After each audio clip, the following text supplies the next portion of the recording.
Hello and welcome to Open Source Governance. I'm your host Pendar and you're listening to the 5th episode of this podcast.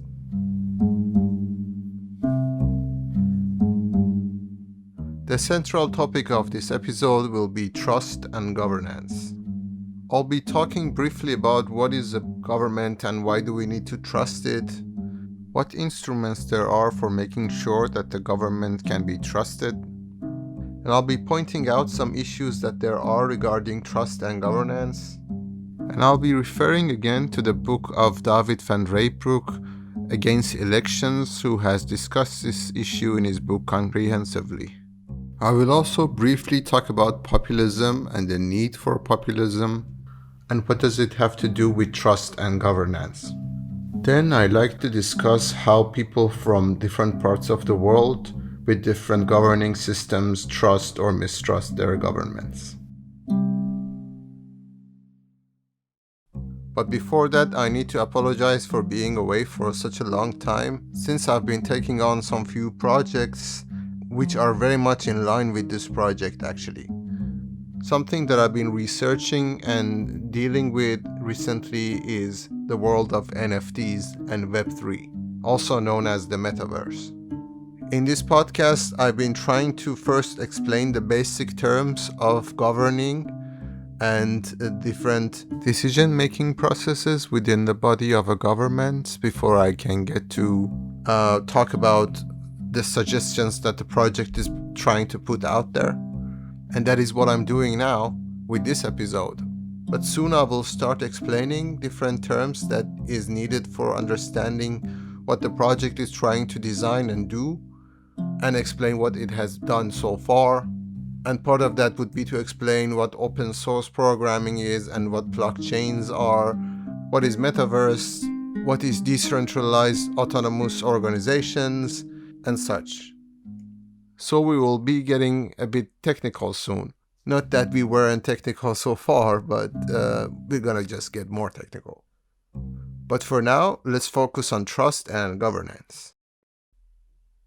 Alright, so what is a government? Now don't worry, I'm not gonna go that basic to explain what is a government, but in order to explain trusting the government, we have to kind of get there. A government is basically like a giant company that is running every aspect of our lives and is affecting everything around us.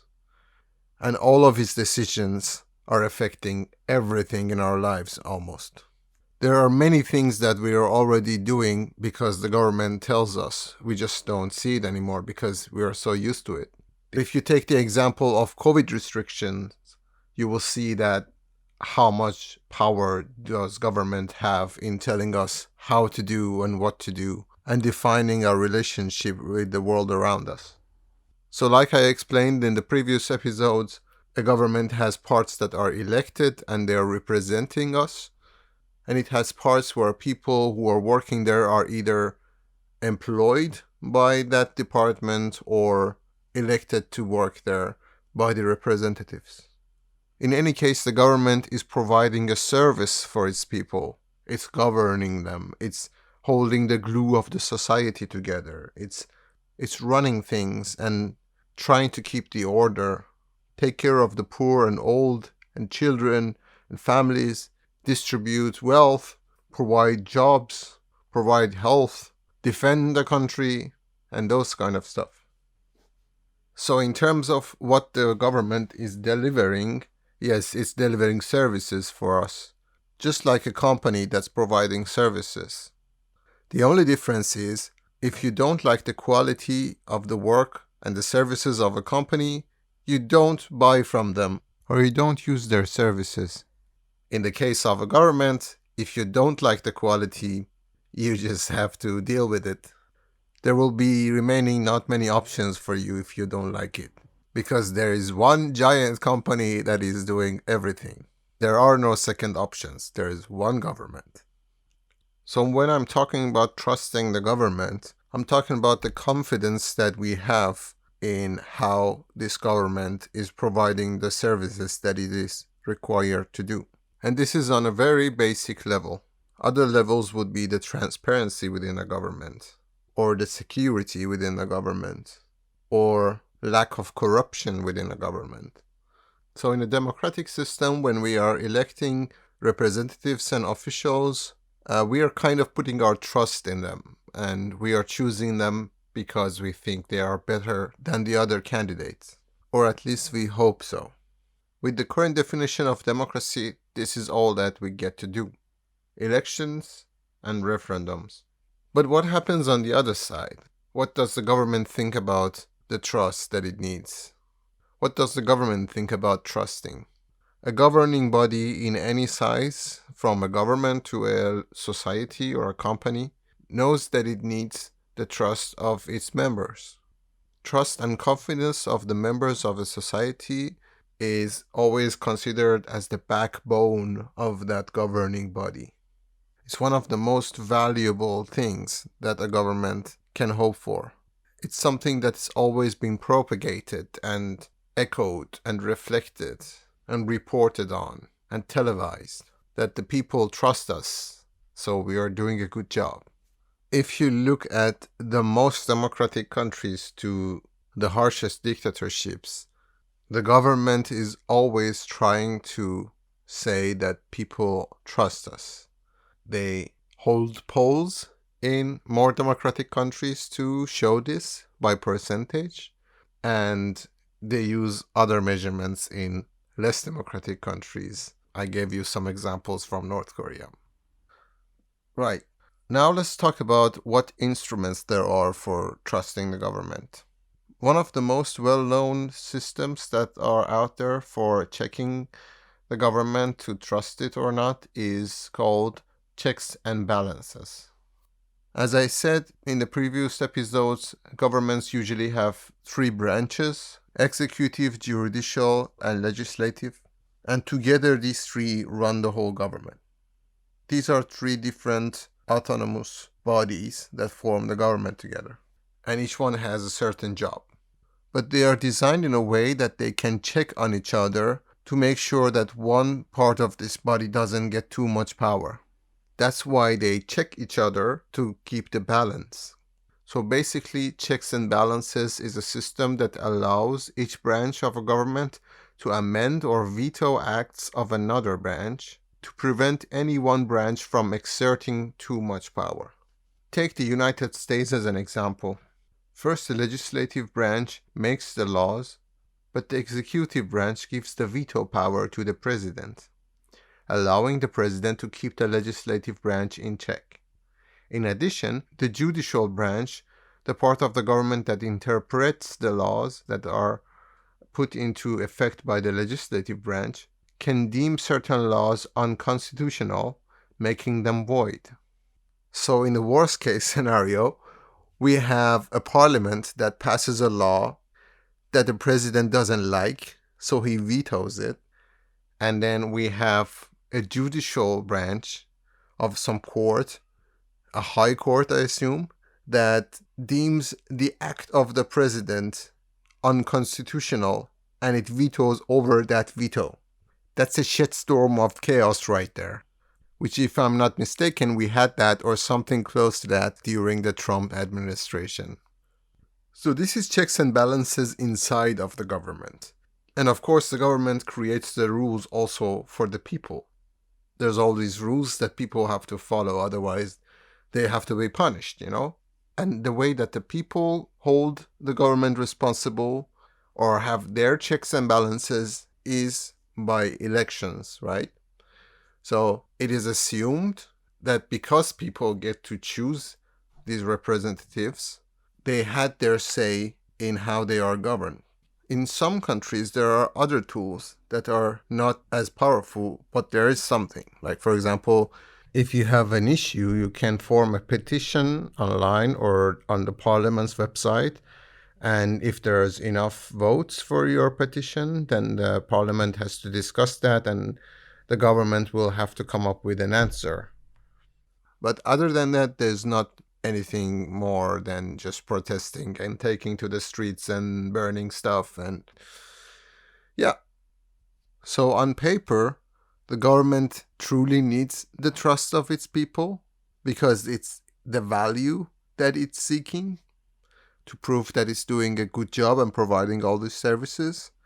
And people do have the control over how does a government work by voting. And that should be enough. But let's get a little bit crazy here and say that the government doesn't really need the trust of the people and the approval of the people, because whatever it does, people will just go by it and nothing will change, and they can just push as far as they could. And the people don't really trust the government because they feel like voting is not enough and they are not being represented well enough. Just throwing out a crazy scenario here. But before we throw out any more crazy scenarios, let's get a little bit more scientific and look at some numbers and professional opinions. In episode 2, in a minute 29 and 35 seconds, I started to quote from the book of Against Election from David van Reybrouck, in which he talks about trust and democracy, and he gives some numbers from a couple of researches that have been conducted in Europe, talking about how everybody seems to want democracy, but nobody really believes in it, and over time the trust in institutions are declining, and the fact that after the World War and the fascism and communism and colonialism and all of that, democracy became a very trendy kind of way of governing, and everybody wanted to have it. And now a lot of countries do have it, but people don't really feel like they have been heard just because they get to tick a name next to a box every 4 years, and that's just not enough for them. For a better understanding, I will now insert parts of the quotation. I suggest you listen to the complete quotation, or even better, read the book Against Elections. There is something strange going on with democracy. Everyone seems to want it, but no one believes in it any longer. Even though international statistics tell us more and more people say they are in favor of it. A few years ago, the World Values Survey, a large-scale international research project, questioned more than 73,000 people in 57 countries, representing almost 85% of the world's population. When asked whether they believed democracy to be a good way of governing a country, no fewer than 91.6% answered in the affirmative. The proportion of the global population that has a positive attitude to the concept of democracy has never been as great as it is today. This degree of enthusiasm is nothing short of spectacular, especially in light of the fact that less than 70 years ago, democracy was in a very bad way. As a result of fascism, communism, and colonialism, when the Second World War ended, there were only 12 fully fledged democracies. Slowly the numbers started to rise, and in the 1972, there were 44 free states.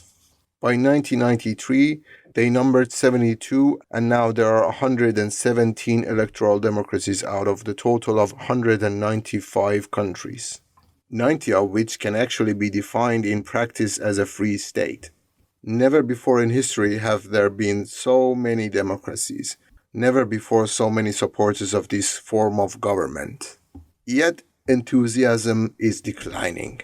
That same World Values Survey showed that worldwide over the past 10 years, there has been a considerable increase in the calls for a strong leader who does not have to bother with parliaments and elections, and that trust in parliaments, governments, and political parties has reached a historical low.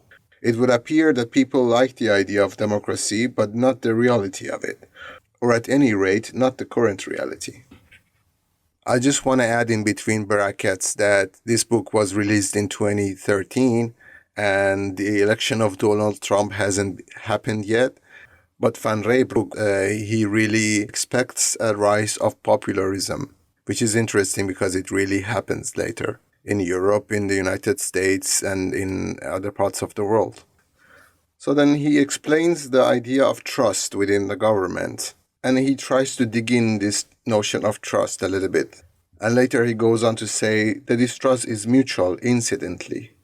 In 2011, Dutch researcher Peter Kane presented some interesting figures on how politicians in The Hague look at Dutch society. A full 87% of the country's governing elite sees itself as innovative, freedom-loving, and internationally oriented. But 89% think the Dutch are generally traditional, nationalistic, and conservative. So politicians assume that, on the whole, citizens adhere to other, in their view, lesser values than they do, and there is no reason to believe that the picture is different elsewhere in Europe. However, getting back to the citizen, the reason often given for this increase in distrust is the apathy, which results from the individualization and consumerism. This is said to dull citizens' critical engagement to such an extent that their faith in democracy has subsided into half-heartedness. At best, they now bob about in listless indifference and change channels the moment politics is mentioned. Having given up, we are informed on politics. That, however, is not entirely in accordance with the facts, as while it might be true that a substantial proportion of people have little interest in politics, that has always been the case. There has been no recent decline. In fact, research shows that concern about political issues is greater than it used to be, and people discuss such issues with friends, family, and colleagues more than they did in the past. This interest in politics is not a reason to feel reassured. However, as an era in which interest in politics grows, while faith in politics declines, always has something explosive about it. After all, it means there is a growing gulf between what citizens think about what they see politicians doing, between what they regard as vital and what in their view the state is neglecting, resulting in a build-up of frustration. What does it mean for the stability of a country if more and more people warily keep track of the doings of an authority which they increasingly distrust? How much derision can a system endure? And is it still merely derision, now that everyone can express and share their deeply felt opinions online? We live in a world quite opposite to that of the 1960s. Then a simple farmer and his wife could be completely apathetic about politics and yet have complete faith in democracy. Sociological research confirms such confidence existed, a faith that characterized large parts of Western Europe. Then there was apathy and trust, while now there is passion and distrust. These are turbulent times. Van Reybrouck also explains something else that is called democratic fatigue syndrome, which is a bit longer to explain in this podcast episode. But if one would want to list the items within this syndrome, it would be referendum fever, low voter turnout, political paralysis, and rise of anti-establishment, or the so-called populist parties. There's a video link in the description in which he explains better what this means, the term democratic fatigue syndrome, and more, and I advise you to have a look at this YouTube video.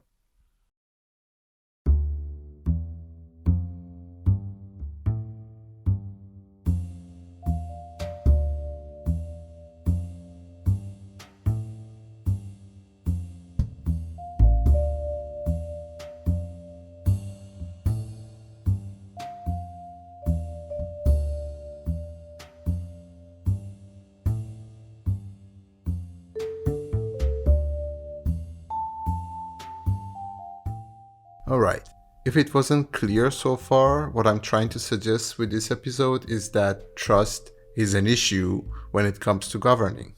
This is especially more relevant when we're talking about the times that we are in now, and in order to understand that, we should take a closer look and see what the reason for this is.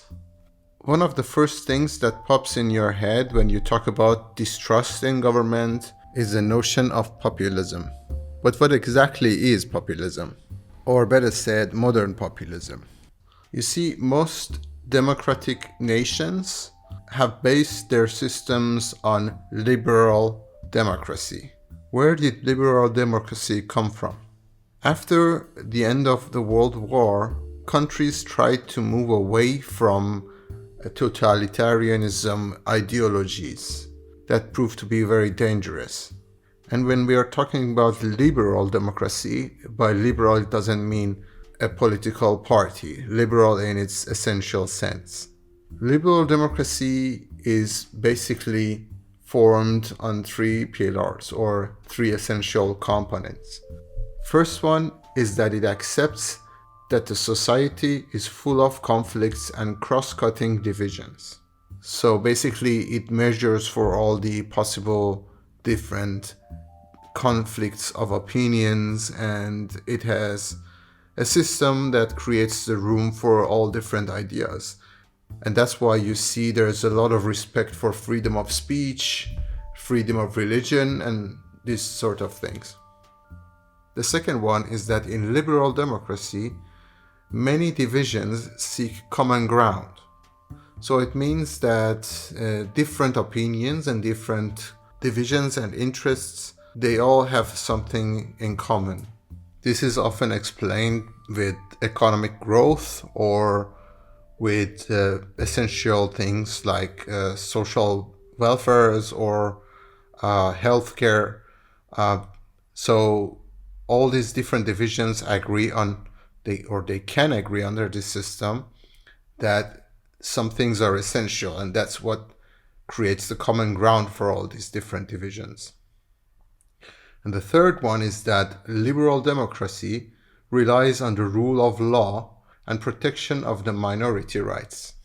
Well, all governments in the past should have also been relying on the rule of law, but with the examples of liberal democracy, we are more referring to a strong and independent judicial branch, which is not as easily affected by a certain individual or a certain party or a monarch or a political party or a belief or a religion.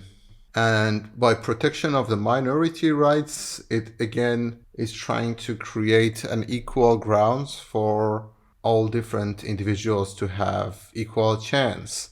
Hence the free market and freedom of economic activity for everybody, or having people the equal right to have a say in elections, or things like that, which are nice and beautiful on paper, but usually not practiced correctly. So this political model, liberal democracy, was adopted after the war by most Western nations, and it kind of brought a stability into most of these countries, and it solved a lot of problems, but not quite all of the problems. Rather, they created new problems, one could say. You see, because of its nature and how it encourages a free market, liberal democracy constantly establishes institutions, enables economy, and eventually is perfect for capitalism and consumerism. This kind of creates a society that is mostly looking for their own interest and looking for their own benefit, and people don't necessarily think about others rather than their inner circle. As long as there's food on the table and there's no problem, yeah, it kind of brings in this individualistic, self-interested behavior. And under these circumstances, a problem that could occur is that there will become an increasingly growing wealth gap within the society, which hurt underserved communities who distrust the wealthy and the political leaders. And the reason for that is a term that is often used by populist leaders is establishment. The establishment is exactly this gap between the political leaders and the society. By establishment, we are talking about these three essential needs for liberal democracy that works tirelessly in empowering institutions. or better said, establishing the institutions. That is why it's called the establishment. So the wealth gap and the power games within the establishment can be a hotbed for political corruption. One example could be lobbying, which could be an episode by itself, but for now, lobbying is when political parties are affected by people outside of that representative system, by, for example, receiving bribes or being promised a certain position or a deal or something of that kind, which has nothing to do with the interest of that party and what that party is or that representative is promising to people who vote for them, but it's more about sustainability for that individual or for that group of people within that party. So again, a position of self-interest. And that could be a great example for political corruption. Political corruption often goes unnoticed until it's not anymore.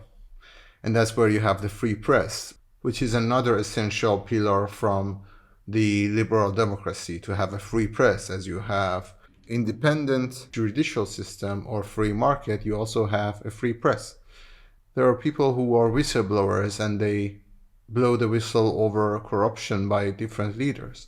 And when people see that, this already flickering flame of trust is then completely blown away and there's no more trust anymore. And when people have no trust anymore in their political leaders, they start to look elsewhere for different possible leaders and people who can save them from the situation.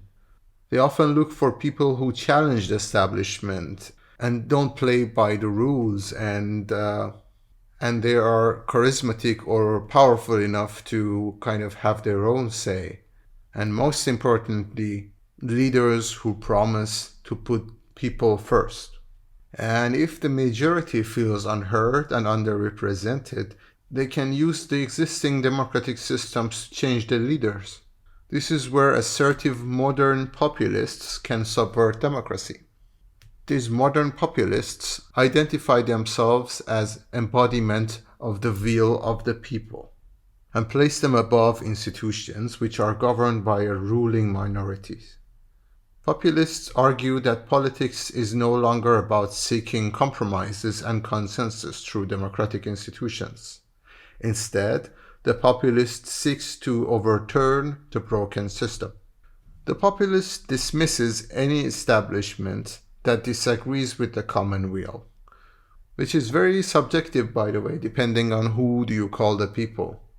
Populist leaders are usually charismatic individuals who keep making promises to their supporters while painting their opponents as an unfixable, corrupt traitor who undermines the interests of the country. And populist leaders usually invest in the emotions of the people rather than creating a clear plan of what they want to do.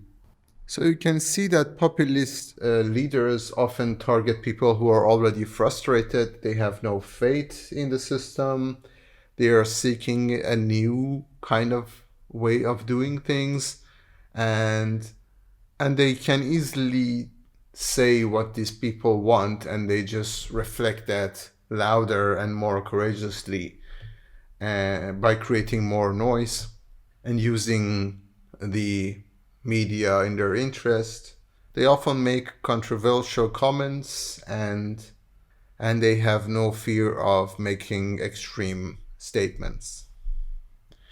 Remember, this could be a populist of left or right or any other kind. A populist leader can sometimes bring about good change, but sometimes can turn the whole thing into a shit show. It really depends on who the populist is targeting to influence and win their votes, because remember, it's all about winning those votes and using the existing democratic tools that there are, which is votes and representation. For example, let's imagine that there is economic decline and there are fewer jobs than it used to be. And at the same time, there's a war going on somewhere in the world And the establishment is promoting a policy of taking in more refugees. And these refugees need placement and jobs. A populist leader could easily come and say, hey, look, these immigrants are taking our jobs. They took our jobs! Yeah, they took our jobs! They did! They took our jobs! They took your jobs! They took your jobs too! They took our jobs! They took your jobs! They took your jobs! And you're not having a job because somebody else is taking that position. And somebody who is affected by this lack of job can easily relate to that, and they will think that, oh, he's right, we should fight this policy of taking more refugees. And it's all the establishment's fault. And then you have xenophobia, which basically means the fear of the foreigner or outsider. If you remember Trump talking, it was all that he was saying. If you see leaders like Geert Wilders in the Netherlands, that's all that he is saying, that he's against Muslims and immigration and he wants out of the EU because he's anti-establishment, and he has gained support among people who think this way. And then they gain a momentum, and there's the next election and they win some votes, and yeah, you get the picture, huh?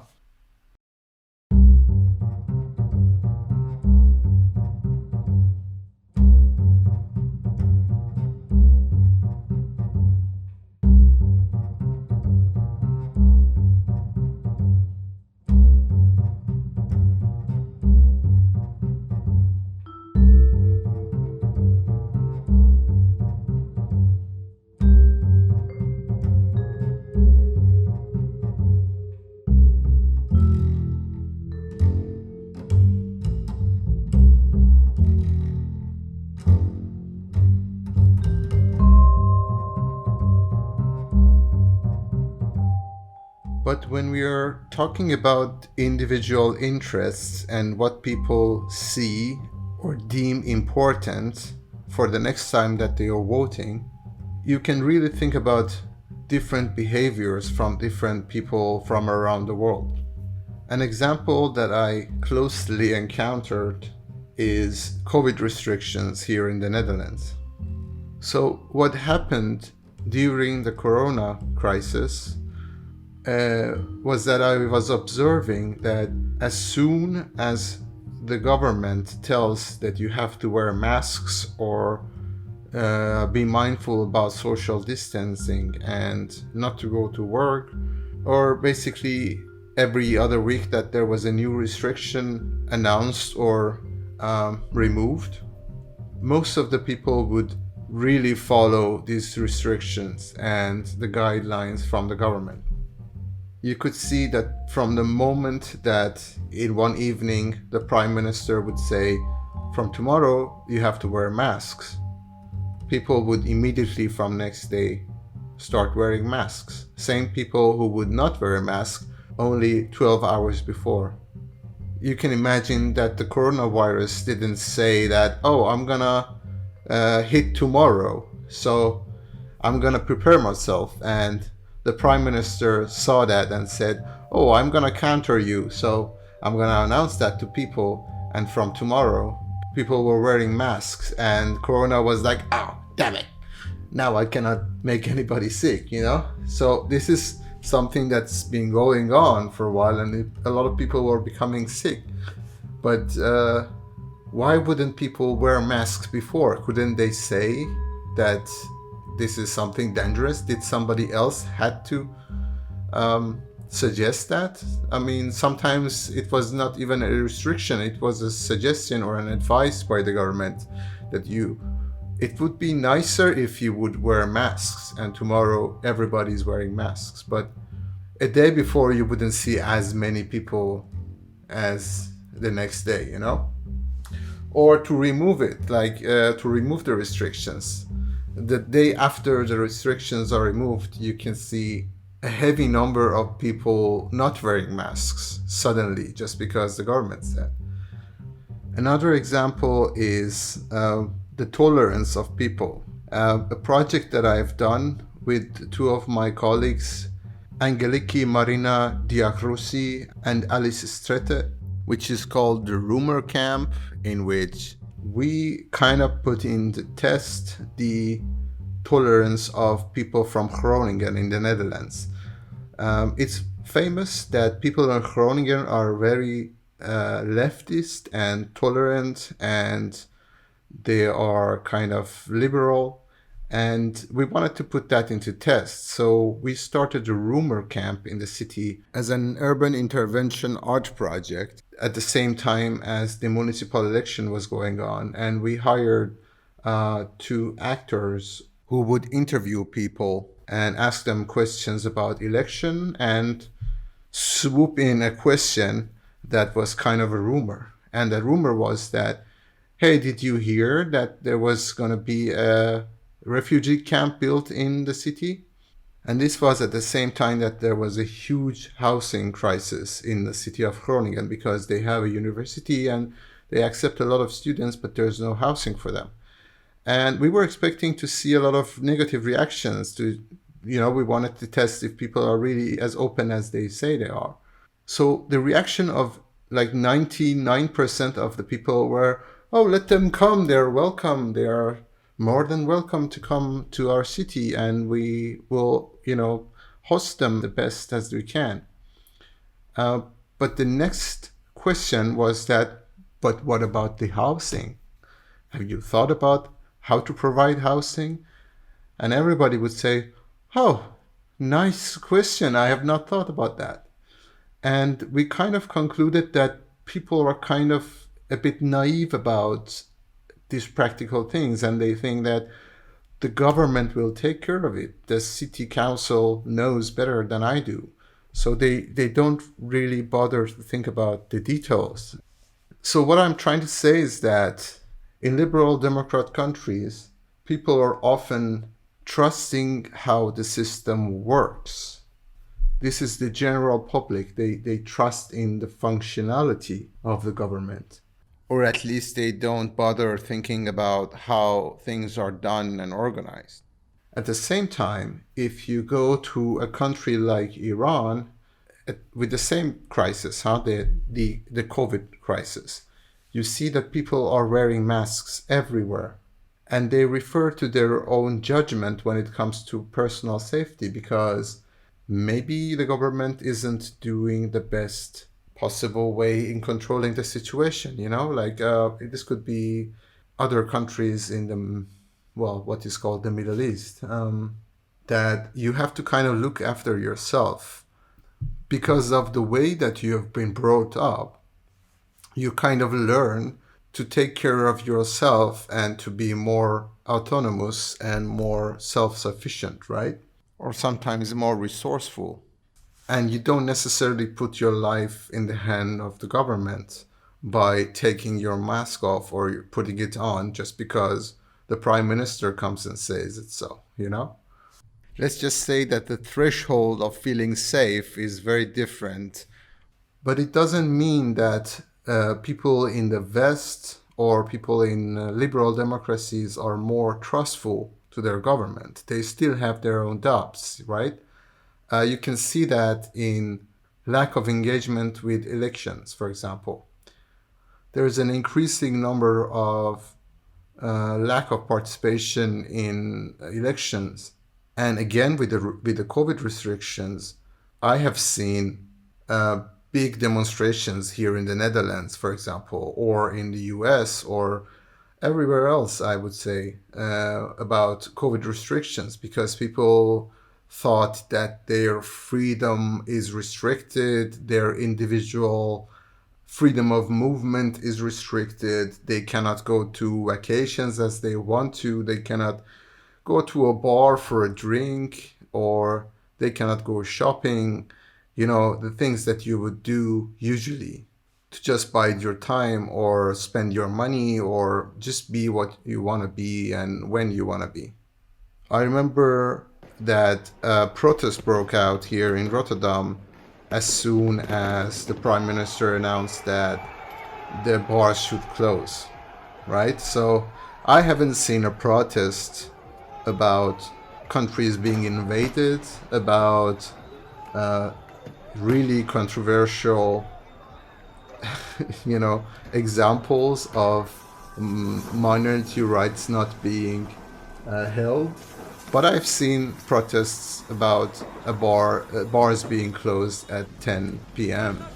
So you can see how individualistic and kind of capitalistic ways of living affects how we think what is important for us and how we decide that something needs to be acted upon, because it's affecting me and my ego and my centered self, that I cannot have a beer.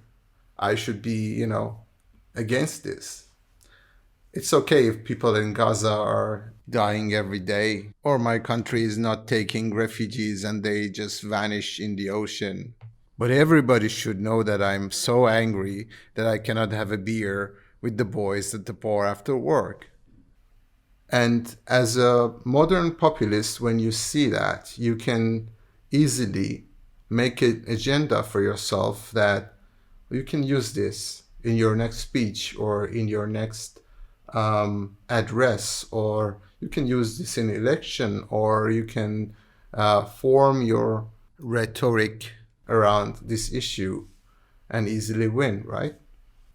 So this can totally affect the trust of the people in the establishment, something as easily as this. But like the quotation from Van Reybrouck's book, there's much more to that with the issue of trust. I just wanted to make a comparison between what can be important, like the matter of existing, or like basic human rights, or something as easy as COVID restrictions. So in countries with non-liberal democracy, it can often be about mistrust in the government because of extreme corruption, or because of more basic things such as human rights, or suppression, or bad government when it comes to economy, or holding the glue of the society basically together with healthcare or with the services basically. Whereas in more liberal democracies, all these services are in place, but the mistrust could be about the difference of opinion, or not seeing yourself being heard, or relating to something that a populist leader says just because you feel yourself affected by what that leader has to say. But in both cases, what we have here is that the trust is lost. And when it comes to democracy, it again comes down to one tool and one tool only, and that is representation. Representative system, voting once in a while, then pissing off to live your life for 4 more years. And people simply think that this is not enough. You can be a gun lover in Texas, a Yellow Pages writer in Paris, a farmer in Nigeria, an artist in Iran, an economist in New York, or a cook in New Delhi, but you could mistrust the government just as much as the other guy. It wouldn't matter who you are and how you are practicing your democratic rights. It all comes down to the fact that democracy is limited and it's overused, and the way that we are organizing ourselves is kind of worn out, and the need for a new way of organizing is completely being felt, and the tools for overcoming that are here. We just need to see them and be creative and use them.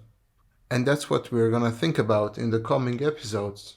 So please stay with us and tune in for next episodes, which are going to be released faster than this last one, which took a few months.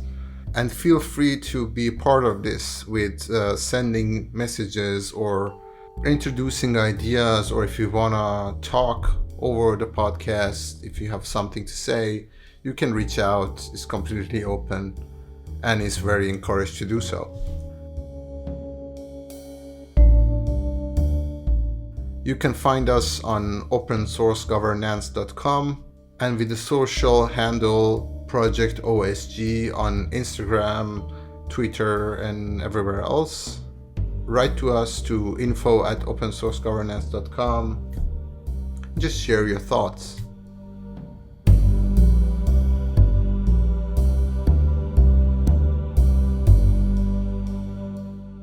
Also, any contribution is welcome. On the website, you can find a donation button. Again, I want to thank Centrum for Bildende Kunst Rotterdam for their contribution for the last episodes.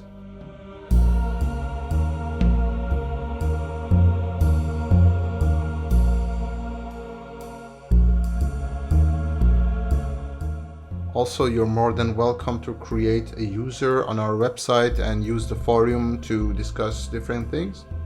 And I want to sign off by talking about something that happened in between the two parts that I recorded for this episode, and that's the invasion of Ukraine.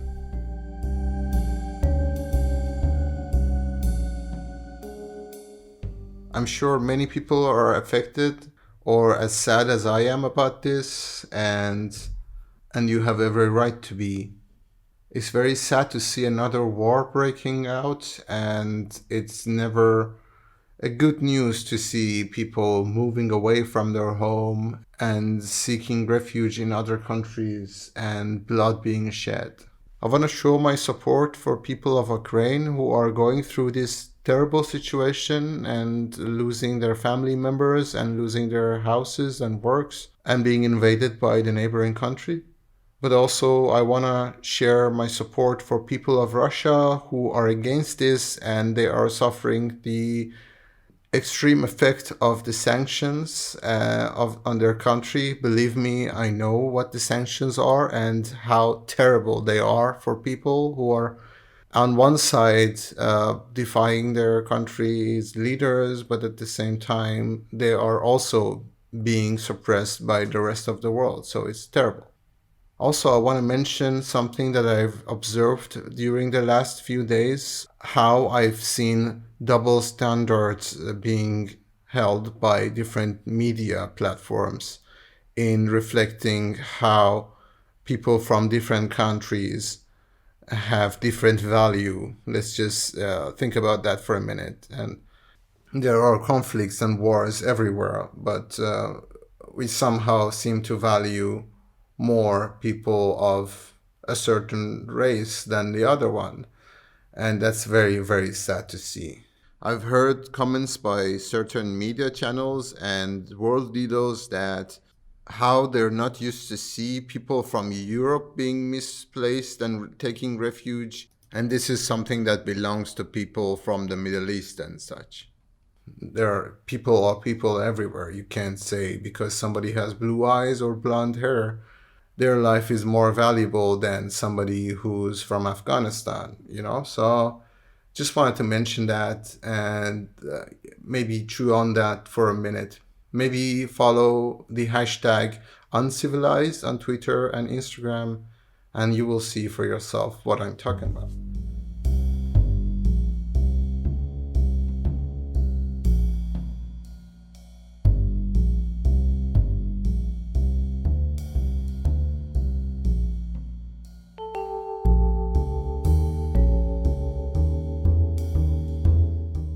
And with that, I'm signing off, and I wish you all happier days until the next episode with more good news. Till next time, bye.